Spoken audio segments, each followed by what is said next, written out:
من هسه وقامت تطلع اشاعات مدلل الفيفا الولايات المتحده تستعد حتى تعطي ميسي كاس العالم مره ثانيه على التوالي. بسبب شنو؟ المسار السهل للمنتخب الارجنتيني لين راح يواجه الراس الاخضر وراها الفائز من مصر او استراليا، وبدور ربع النهائي منتخبات اربعه تقريبا ضعيفه يعني مقارنه بالمنتخب الارجنتيني، بنصف النهائي عود راح يواجه يا اما برازيل او انجلترا. وهاي التصريحات جاي تطلع من المعسكرين، من جمهور المنتخب البرتغالي ومن جمهور المنتخب الفرنسي. بسبب شنو؟ جمهور رونالدو وجمهور مبابي، يعني ما بين قوسين جمهور ريال مدريد. حبيبي ما حد قال لي البرتغال يتعادل ويا كولومبيا باخر مباراه، وما حد قال لي الفرنسي يفوز على النرويج ويصدر المجموعه.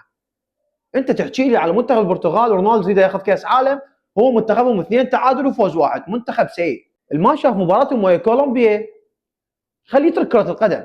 والله انا اقول لك عوف كره القدم، لان المنتخب البرتغالي منتخب سيء. المنتخب الكولومبي كان المفروض يفوز 4 لولا تألق الحارس مالتهم، وكان عندهم هدف صحيح بالدقيقه 94 ولغوه. ليش لغوه ما حد يعرف، بس انا اقول لك ليش لغوه. هذا الهدف لو محسوب كان البرتغال راح يواجه فرنسا بدور 32. خاف ما تعرف هاي المعلومه، يعني خلي هاي المعلومه في بالك.